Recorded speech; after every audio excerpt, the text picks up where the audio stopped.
अस्सलाम वालेकुम नाजरीन कराम, दवाइयों और सर्जरी के बग़ैर भी बवासीर का ख़ात्मा किया जा सकता है, जैसा कि आप थंबनेल में देख रहे हैं, और ऐसा बिल्कुल मुमकिन है। पाइल्स की बीमारी जो है बहुत ही ख़तरनाक बीमारी है। इसमें जो है इंसान की रेक्टम के इर्द गिर्द जो वेन्स हैं वो स्वेल कर जाती हैं। उसकी स्वेलिंग की वजह से जो है बहुत से मसाइल का सामना करना पड़ सकता है। वहाँ स्वेलिंग की वजह से एक क्लाट बन सकता है, और बाज़ औक़ात वो क्लाट या थैली फट कर ब्लीडिंग का बायस भी बन सकती है। सबसे पहले जो है अलामात डिस्कस कर लेते हैं। बवासीर की अलामात में सबसे इम्पोर्टेंट जो है वो इचिंग हो सकती है रेक्टम के इर्द गिर्द। इसके अलावा पेशेंट जो है वो डिस्कम्फर्ट फील कर सकता है। उसके स्टूल पासिंग में जो है वो मसला हो सकता है, पेन हो सकता है, और ब्लडी स्टूल्स का भी सामना उसको करना पड़ सकता है।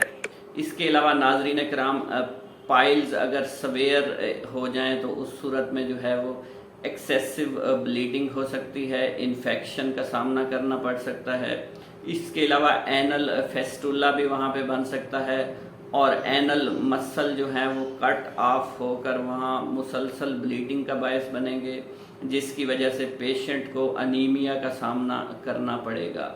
नाज़रीन कराम, ये बीमारी जो है मर्द और औरत दोनों में यकसा तौर पर हो सकती है।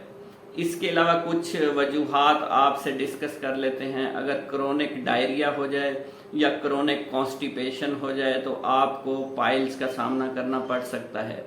इसके अलावा जो लोग हैवी वेट्स लिफ्टर हैं या लिफ्ट करते हैं हैवी वेट्स को, तो उनमें ये मसला हो सकता है।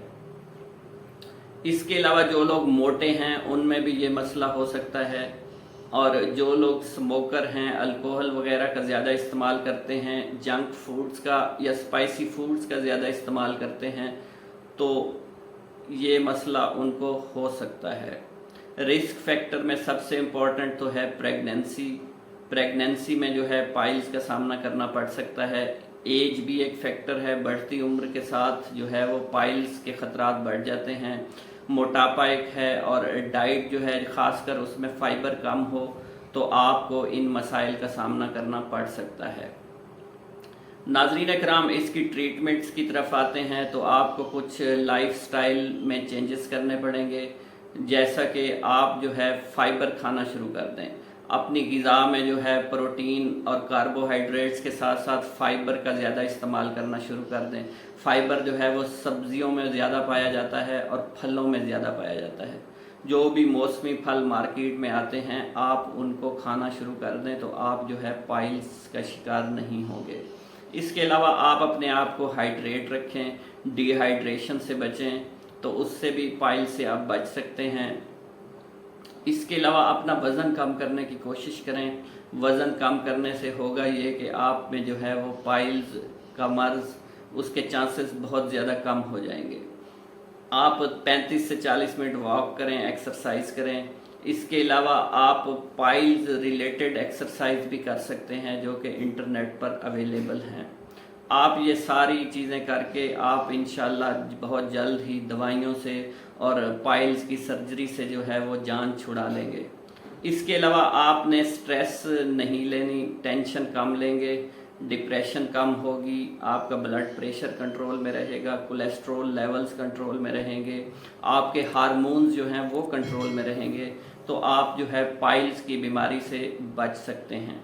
इसके अलावा फीसेस या पासिंग स्टूल्स करते हुए जो है आप ज़्यादा ज़ोर मत लगाएं। ज़्यादा ज़ोर लगाने से भी ये मर्ज़ शिद्दत इख्तियार कर जाता है, और आम सब पाइल्स जो है वो ब्लडी पाइल्स या ब्लडी स्टूल्स के अंदर कन्वर्ट हो सकता है। मेरे चैनल पर आने का बहुत बहुत शुक्रिया नाजरीन। अल्लाह हाफ़िज़।